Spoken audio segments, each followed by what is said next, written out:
Evening rain tapped softly against the tall restaurant windows, each drop catching the amber glow of hanging lanterns as if holding tiny flames inside.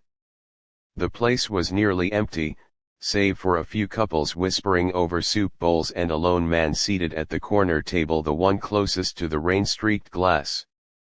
Leo Arrington sat with his back straight, hands folded neatly beside his untouched plate. His tailored navy coat looked crisp even in the dim light, and yet a certain quiet loneliness clung to him like a shadow. He watched the world through a stillness few noticed, but those who did often mistook it for coldness. They never realized he wasn't ignoring the world.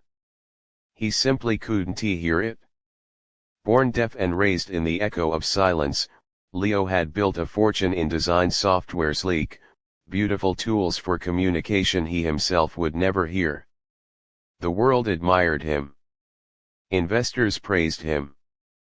People smiled politely, admiring his success. Yet not a single person had shared a meal with him in months. Tonight was no different.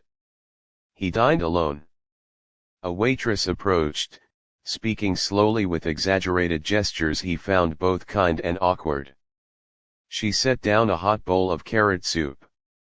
Steam spiraled upward, carrying the scent of ginger and roasted butter, comforting smells he barely noticed anymore. He nodded politely.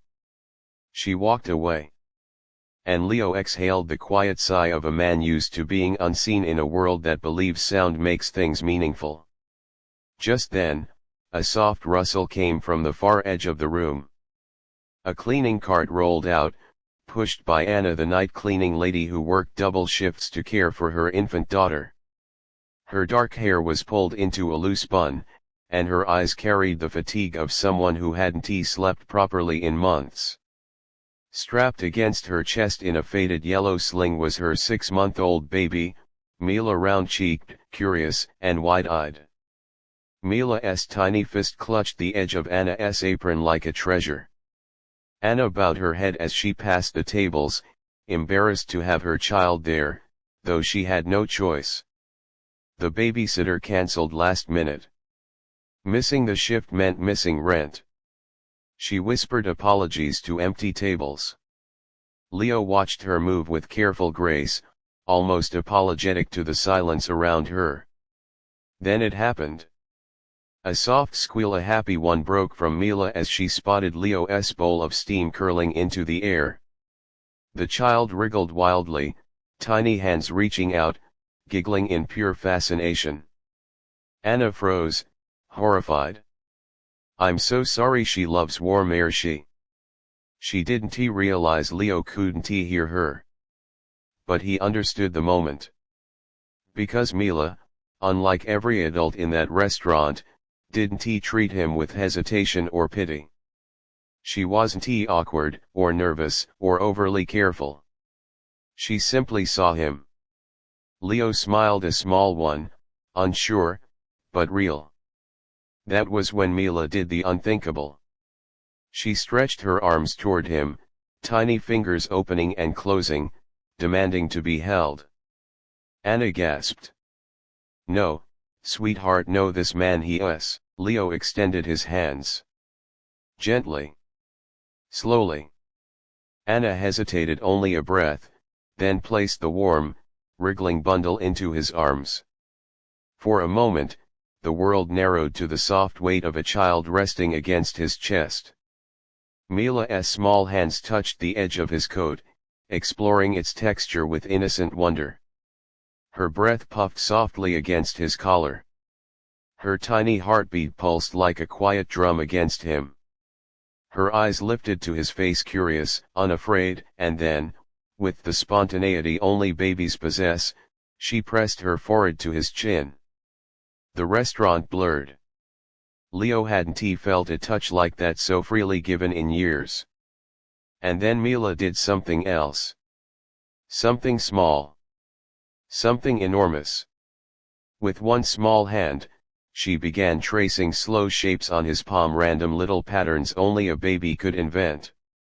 But Leo recognized the pattern instantly. It was unintentional. Impossible. And yet unmistakable. She was mimicking sign language. A memory stirred his younger sister doing the same when they were children, before life separated them. Emotion rose suddenly, sharp and warm behind his ribs. Anna watched, confused. I don't know why she's doing that. She never. Leo looked up, blinking rapidly to clear the warmth gathering in his eyes.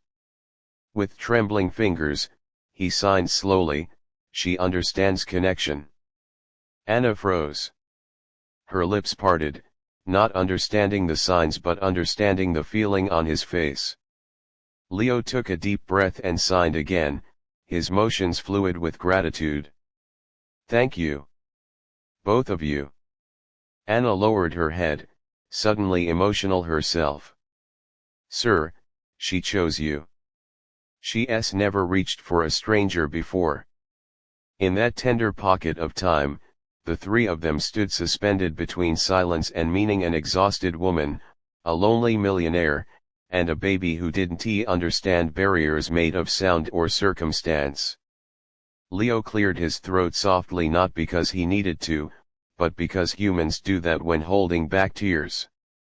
He then reached for his notebook, wrote a sentence, and handed it to Anna. "I'd like to sponsor childcare for your daughter. No more working nights with her strapped to your chest. You both deserve rest." Anna covered her mouth. Tears spilled instantly. Mila giggled, unaware she had just changed two lives. The restaurant lights glowed warmer. The rain softened. And in the quietest corner of the room, a man who had dined alone for far too long felt something shift open inside him, something he thought he'd lost forever. Human connection. The kind that asks for nothing, yet gives everything. If this story touched your heart and moved you in any way, please like the video, comment, share it with someone who need a little hope today, and make sure you subscribe to Humanity Diaries. Your support help us continue emotional and meaningful stories to the world. Please comment below which part of story touched you the most.